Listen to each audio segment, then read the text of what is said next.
Yes, Beverly Schwartz, please. Thank you so much for joining us here at the Storytelling by and for Adult session on Monday, August 1st, 2022.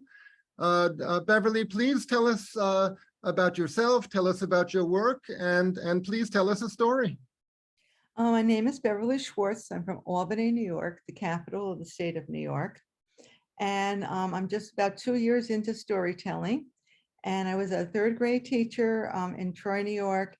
And one of my accomplishments, though, in life was creating STEM, science, technology, engineering, and math. And I was the first one worldwide to do it. And now it's a worldwide program. And I'll be having a Facebook page and a web page in the next 2 to 3 weeks about it. Today's story is called Saying Goodbye.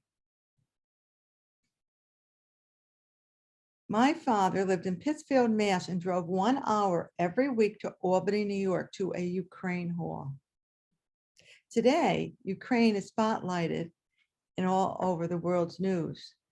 What really got me in tears is watching the people say goodbye and putting their hand on the window of the train, saying goodbye to husbands and wives and fathers and sons, knowing that they might never, never see them again.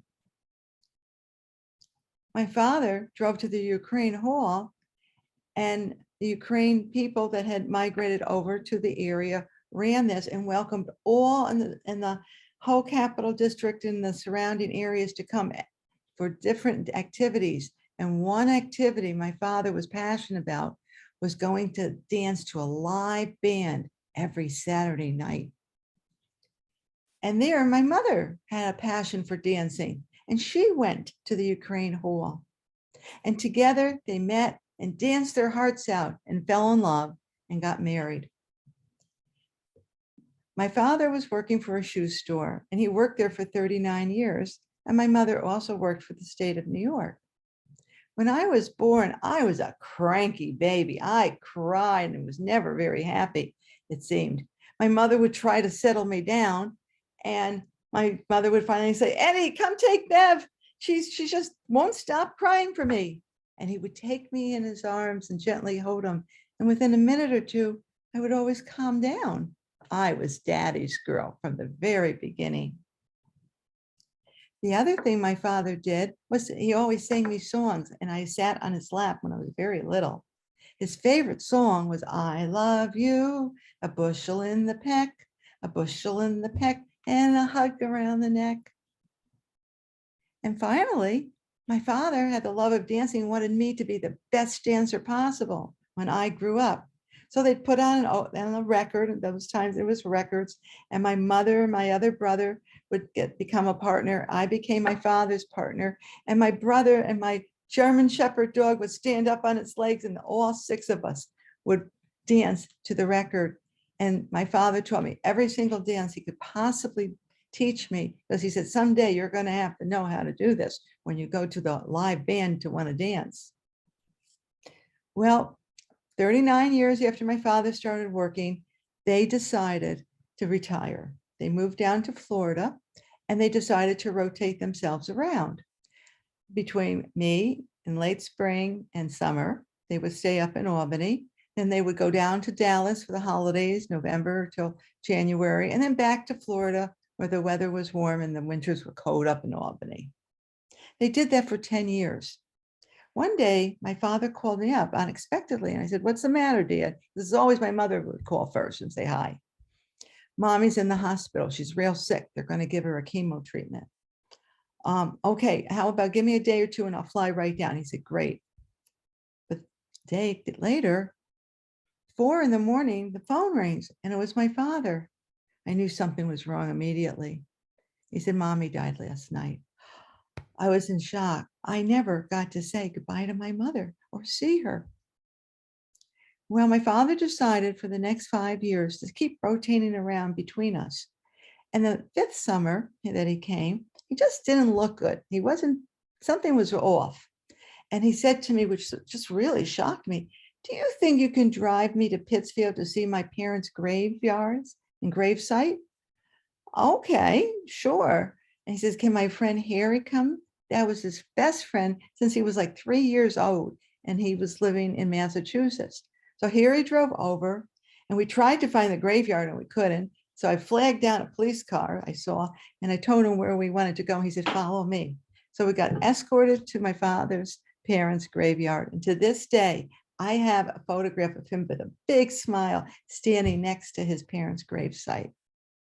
Well, I decided to take him to some doctors, and they said he needs some tests. But it was just right before he was leaving for Dallas to see my brother. So I said to my brother, Bruce, can you arrange for these tests to be done? We'll send his records to you. And he said, yes.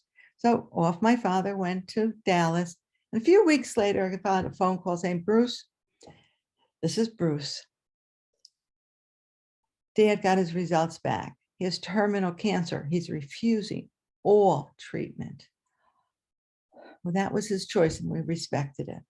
But I wanted to get down there and see him one more time before he passed away. I had never gotten to see my mother. I was determined to do this. So I flew down to Texas. My brother had said, we work all day, Bev, and the kids will be in school. It's going to be pretty boring for you.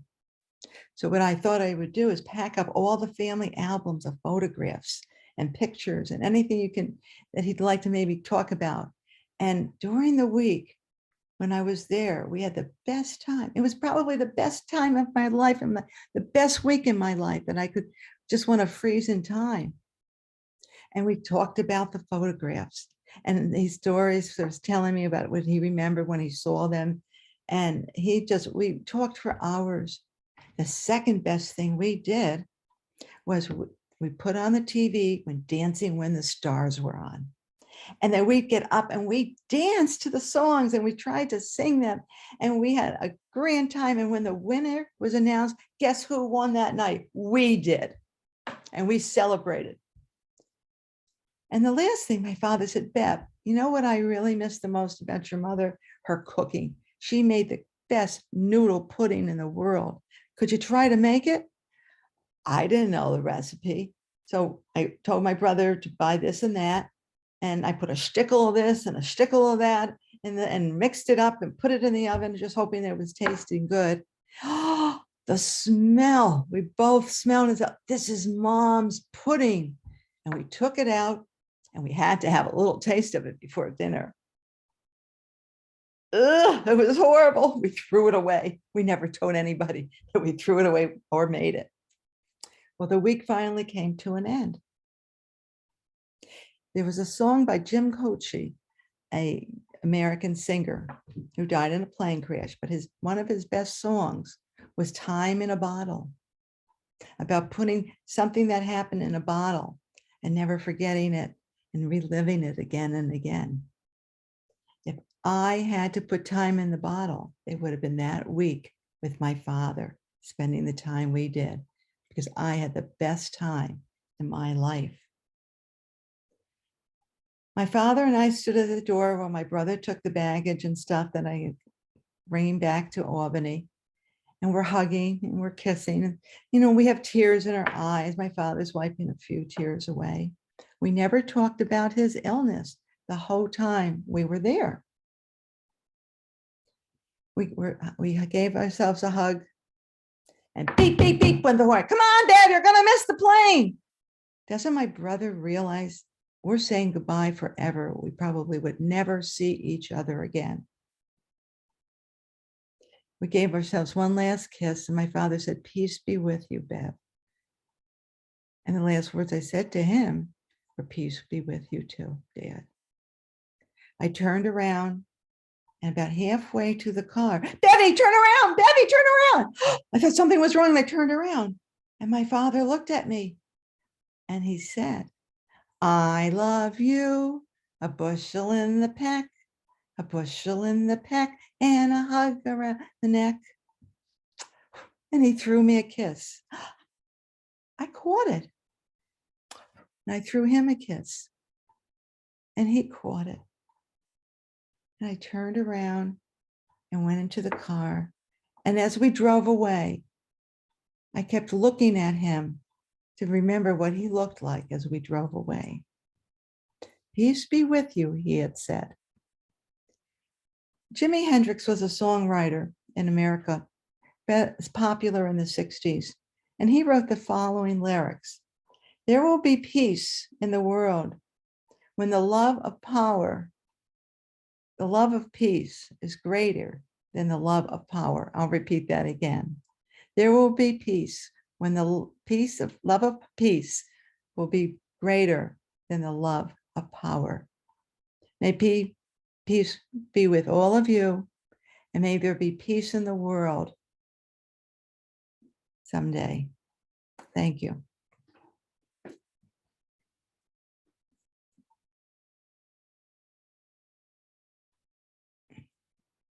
Okay, thank you so much. That was very beautiful. Okay, I hope everybody is back in gallery view. Whether it happened automatically or you need to choose it. So the title of that story is Saying Goodbye. Yes. Mhm.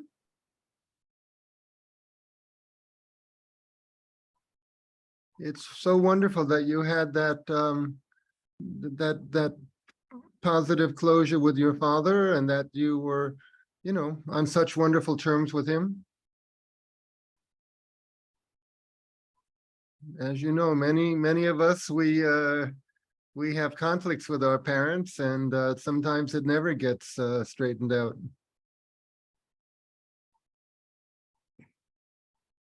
But that must be a source of great joy and strength to you, that you were on good terms, wonderful terms, and that you did have that great time together. So you've made that story to celebrate that that experience.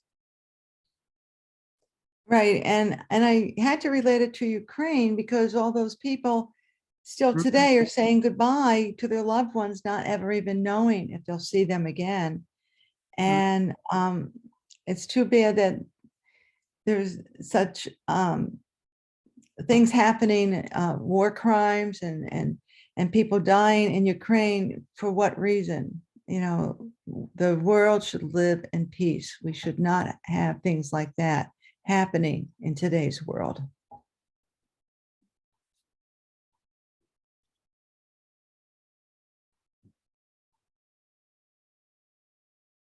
And really enjoy hearing what anybody else has to say. Yeah, any comments, questions?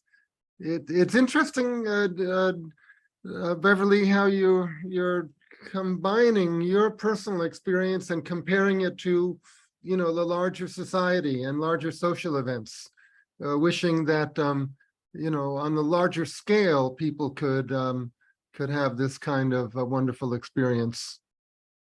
Mm-hmm. As we used to say in the 60s, love and peace. Right, exactly. Hasn't quite worked out.